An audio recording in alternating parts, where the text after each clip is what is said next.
Sejam muito bem-vindos ao programa especial ODS Ciclo 2024, esse programa do Orçamento Democrático do Governo da Paraíba, que trata sobre as prioridades orçamentárias para 2025. Isso e muito mais vamos saber a partir de agora. Nosso estúdio, o secretário executivo do Orçamento Democrático, Júnior Caroé. Secretário, seja muito bem-vindo ao programa especial de hoje.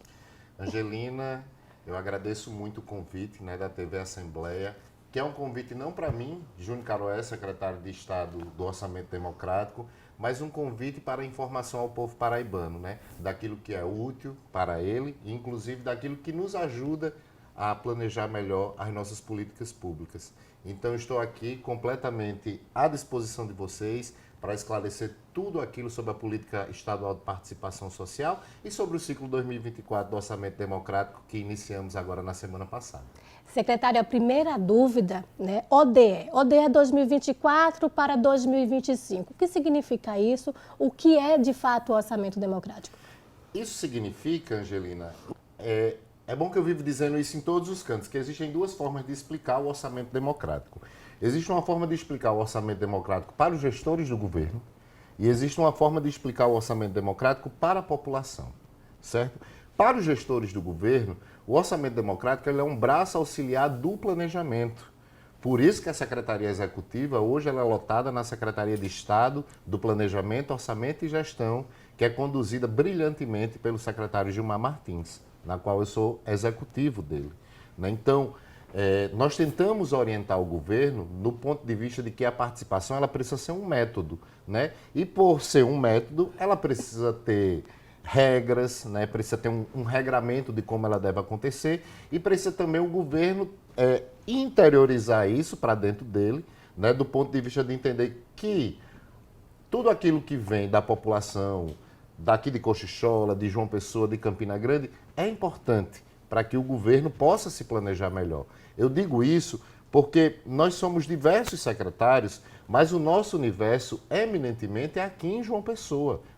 Eu não tenho, nem o Dr. Johnny da Saúde, nem o professor Roberto da Educação, nem a secretária Poliana do Desenvolvimento Humano, por exemplo, temos um tempo de estar em todos os 223 municípios ao mesmo tempo, para saber como as políticas públicas estão sendo gestadas, como estão sendo oferecidas, como estão sendo monitoradas para a nossa população. Então a gente pergunta diretamente ao povo como é que essa política pública ela está sendo oferecida aí na sua porta. E aí vem a segunda parte da explicação, o que é o orçamento democrático para a população. O orçamento democrático para a população é justamente esse convite que o governo faz a todo o povo paraibano, de Cabedelo até Cachoeira dos Índios, para que eles avaliem as políticas públicas estaduais, para saber se o serviço da CAGEPA está contento, para saber se as escolas que pertencem à rede estadual estão funcionando bem, para saber se os nossos hospitais estão atendendo bacana a nossa população, se os restaurantes populares estão servindo uma comida de boa qualidade. Então só vai saber se essas coisas estão funcionando quem recebe a política pública na sua porta. Então existem esses dois viés do que é o orçamento democrático. Para dentro do governo, um braço auxiliar para o planejamento do próprio governo.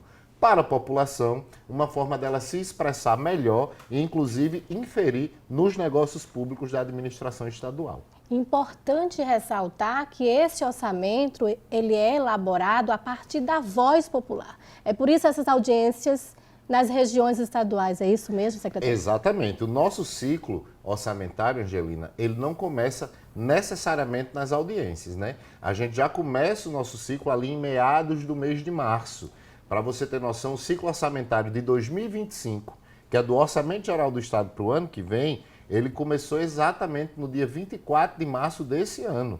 No dia 24 de março fizemos uma audiência digital para discutir as diretrizes orçamentárias que o governo iria utilizar para o Orçamento Geral de 2025. O que são essas diretrizes? Discutir para onde o recurso vai mais, para a da saúde, para a da educação. Então, a gente colocou essas diretrizes para serem votadas pela população, inclusive com consonância com o PPA do governo, que foi colocado também para o crivo popular no ano passado, que hoje já é uma lei. Né? Então, em março, a população ela teve a oportunidade de participar da LDO para que a gente começasse a esboçar esse projeto de orçamento público que vamos apresentar para a Assembleia Legislativa no próximo dia 31 de agosto desse ano. Aí vem a parte das audiências. As audiências regionais é justamente para que a gente case a diretriz que foi deliberada em março com a ação que a gente vai consultar a população agora. Um exemplo disso. Se a nossa população ela escolheu que as 10 maiores diretrizes do governo, seja educação, saúde, assistência, segurança, política de mulheres, agricultura familiar, esporte e lazer, infraestrutura, abastecimento de água e esgotamento sanitário, nas audiências a gente vai ter que casar ações para cada uma dessas áreas.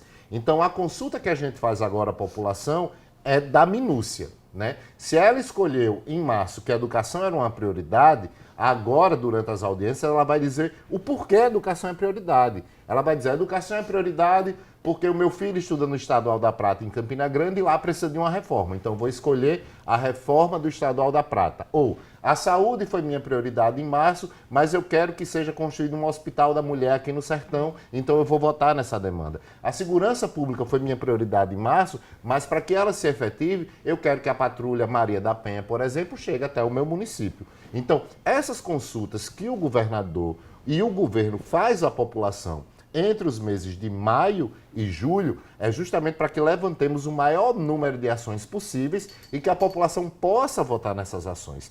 Para você ter noção, Angelina, no ano passado nós tivemos 95.234 ações que foram demandadas para o governo das nossas audiências.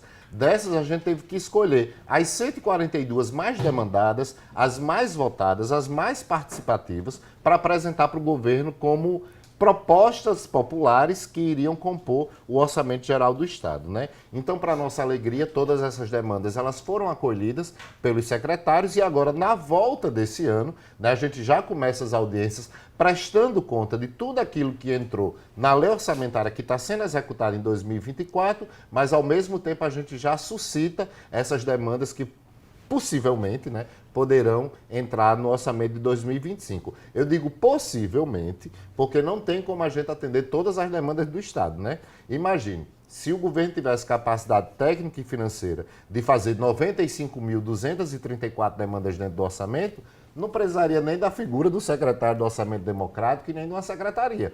Bastava a decisão política do governador. Se eu começaria por ordem alfabética dos municípios, de Aparecida, de Água Branca até Zabelê, ou se eu começaria a fazer essas ações por ordem prioritária daquilo que elas fossem acontecendo, né? Mas não é isso que acontece na vida prática, na vida real. A gente tem uma limitação de recursos, o Estado tem uma limitação de recursos, as prefeituras têm uma limitação de recursos, o próprio governo federal também tem uma limitação de recursos. Então é importante a gente educar a nossa população no sentido de dizer que a administração pública não é um saco sem fundo, né?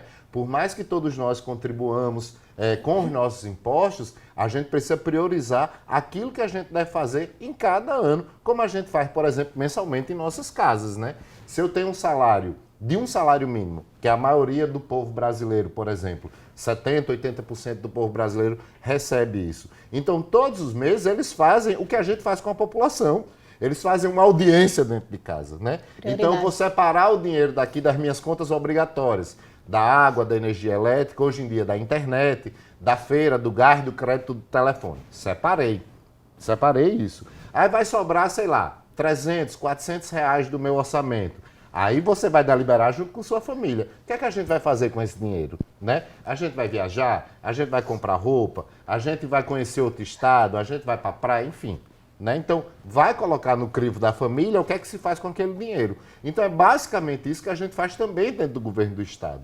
A gente trata o governo do Estado como uma casa para todo mundo. A gente precisa pagar tudo aquilo que é obrigatório, pagamento de servidor, pagamento de fornecedor, pagamento de obras que estão em andamento, pagamento de precatório, dívidas, né, do Estado também, e tudo que vai sobrar para o investimento, para que o governo não priorize isso sozinho, aí a gente vai perguntar, ô dona Maria, você quer que a gente use esse dinheiro que tem aqui sobrando em quê? Aí dona Maria vai lá na nossa audiência ou na nossa plataforma digital e diz, porém, seu José tem outra demanda. mas a gente não pode deixar de Dona Maria sem ser escutado. Então a gente pede para que seu José também diga qual é a sua demanda. Então, a partir daí, do equilíbrio entre a demanda de Dona Maria e o equilíbrio da demanda de seu José, aquela que vai atingir o maior número de pessoas possíveis é a demanda que vira prioridade do orçamento democrático, que a gente apresenta para o governador João Azevedo, que ele valida e aí que compõe o orçamento. E para percorrer todo o estado, são divididos em regiões, definida as datas das edições das plenárias, mas vamos conversar sobre isso, secretário, daqui a pouco, no próximo bloco.